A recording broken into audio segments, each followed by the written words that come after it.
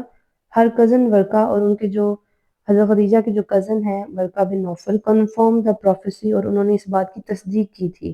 Result اس کا یہ ہوا increased his confidence and trust in Allah's mission. اس سے نبی کریم صلی اللہ علیہ وسلم کو جو ہے حوصلہ ملا اور اللہ تعالیٰ کا جو مشن ہے وہ انہیں سمجھ آیا، اس پہ یقین آیا۔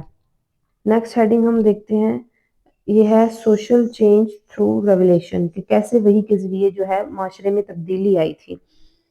میسج اس میں تھا توحید کا، وننس آف اللہ، کہ اللہ ایک ہے، موریلٹی تھی اس میں اور ایکویلٹی، اخلاقیات کے بارے میں تھا اور برابری کے بارے میں تھا۔ اپوزیشن، اچھا اس میں مخالف جو تھے وہ کون تھے؟ قریش بیکیم اینیمیز، جو قریش والے تھے وہ جو ہے کھلم کھلا تضاد پہ اتر آئے تھے، وہ دشمن بن گئے تھے۔ وجہ اس کی یہ تھی کہ میسج چیلنج دیئر لیڈرشپ، اس نے ان کی جو لیڈرشپ ہے اس کو چیلنج کیا تھا، کیونکہ وہ بت پرست تھے۔ اب یہ توحید کا اس میں ذکر آ گیا تو اس لیے جو دوسرے لوگ ہیں وہ اس کے خلاف ہو گئے۔ اس کا نتیجہ یہ نکلا تھا کہ پرسیکیوشن آف مسلم سٹارٹڈ، جو مسلمانوں کے لیے اذیتیں ہیں اور جو مشکلات ہیں وہ بڑھا دی گئی تھیں۔ نیکسٹ ہیڈنگ ہمارے پاس ہے مائگریشن ٹو مدینہ، یعنی کہ یہ ہجرت کا مہینہ ہے، جب نبی کریم صلی اللہ علیہ وسلم جو ہے وہ مدینہ کی طرف ہجرت کر گئے۔ اس میں وجہ کیا بنی تھی؟ پرسیکیوشن ان مکہ، یعنی کہ مکہ میں جو ہے مسلمانوں کے لیے اذیتیں، جو مشکلات ہیں وہ بڑھا دی گئی تھی۔ ہجرہ سٹارٹ آف اسلامک کیلنڈر، اور اسی سال جو ہے جو اسلامک کیلنڈر ہے اس کا آغاز ہوا تھا۔ Medina new state charter of Medina was created, اور مدینہ کی جو نئی اسٹیٹ ہے وہ بنی تھی جس کو نام دیا گیا تھا چارٹر آف مدینہ، یعنی کہ میثاق مدینہ۔ چارٹر ویلیوز، اس میں جو ویلیوز تھیں کون سی تھی؟ جسٹس، انصاف، ریلیجس فریڈم تھی، اس میں مذہبی آزادی تھی، ہر کوئی اپنے مذہب کے اکارڈنگ جو ہے وہ رہ سکتا تھا، یونٹی اور اتحاد تھا۔ اگلی ہیڈنگ ہے ہمارے پاس battles and conquests of Mecca, battles یعنی کہ جنگیں، اینڈ کنکویسٹ آف مکہ، اور کس طرح مکہ جو ہے وہ فتح کیا گیا تھا۔ سیریز آف بیٹلز، مختلف جنگیں ہوئی تھیں، کس کے درمیان؟ بٹوین مسلمز اینڈ قریش، مسلمانوں اور قریش کے درمیان۔ وکٹری، فتح حاصل ہوئی، مسلمز کنکرڈ مکہ ان 8th ہجرہ، 8ویں ہجری میں جو مسلمان ہیں انہوں نے مکہ کو فتح کیا تھا۔ حضرت محمد صلی اللہ علیہ وآلہ وسلم گیو جنرل ایمنیسٹی، عام معافی کا اعلان، جنرل ایمنیسٹی۔ نبی کریم صلی اللہ علیہ وآلہ وسلم جب مکہ میں واپس آ گئے تو انہوں نے عام معافی کا اعلان کر دیا تھا۔ امپیکٹ، اس کا اثر یہ ہوا تھا کہ ہارٹس ور وون ناٹ جسٹ سٹی، کہ صرف جو شہر ہے وہ فتح نہیں کیا گیا بلکہ لوگوں کے جو دل ہیں وہ بھی فتح کر لیے تھے۔ Next heading is about the farewell pilgrimage and address, یعنی کہ نبی کریم صلی اللہ علیہ وآلہ وسلم نے جو اپنا آخری خطبہ دیا تھا۔ 10th ہجرہ، 10ویں ہجری میں حج اناؤنسڈ، جو حج ہے وہ اس کا اعلان کیا گیا تھا۔ تھاؤزنڈز جوائنڈ، ہزاروں لوگوں نے اس میں شمولیت اختیار کی۔ نو آئیڈل ورشپرز، اور اس میں کوئی بھی کافر نہیں تھا۔ فیئرویل سرمن، جو آخری خطبہ ہے، emphasized brotherhood، اس میں کس چیز کا ذکر آیا تھا؟ emphasized brotherhood، جو بھائی چارہ ہے اس پہ زور دیا گیا تھا، جسٹس، ایمانداری کو، ایکوالٹی اور برابری کو۔ فیمس لائن تھی اس خطبے کی، آل مسلمز آر برادر، تمام مسلمان بھائی ہیں، equal like fingers of hand, اور ہاتھ کی انگلیاں جو ہیں ان کی طرح برابر ہیں۔ نبی کریم صلی اللہ علیہ وآلہ وسلم نے فرمایا، لوگوں میری بات غور سے سنو اور اسے یاد رکھو کہ ہر مسلمان دوسرے مسلمان کا بھائی ہے، تم سب برابر ہو جیسے ایک ہاتھ کی انگلیاں۔ کسی شخص کو یہ حق حاصل نہیں ہے کہ وہ اپنے بھائی کی چیز بغیر اس کی خوشی کے لے۔ ایک دن تم اللہ کے سامنے حاضر ہوگے، اس لیے میرے بعد راہ راست سے نہ ہٹنا۔ نیکسٹ ہیڈنگ ہے ہمارے پاس کمپلیشن آف ہز مشن، کہ نبی کریم صلی اللہ علیہ وسلم کا جو مشن ہے اس کی تکمیل کی طرف۔ نتیجہ، مشن آف اسلام کمپلیٹ، اسلام کا جو مشن ہے وہ کمپلیٹ ہو گیا۔ Islam spread throughout Arabia and beyond, جو اسلام ہے وہ عرب اور اس کے گرد کے جو علاقے ہیں وہاں تک پھیل گیا۔ His life a model of perfect character, نبی کریم صلی اللہ علیہ وآلہ وسلم کی جو زندگی ہے وہ ہمارے لیے بہترین نمونہ ہے۔ Legacy, eternal guidance for all humanity, اس میں ساری انسانیت کے لیے روز آخرت تک تمام انسانوں کے لیے ہدایت ہے۔ Inshallah, we will continue with the more chapters in the next lecture. Till then, stay blessed and keep studying with passion. Thank you so much for watching.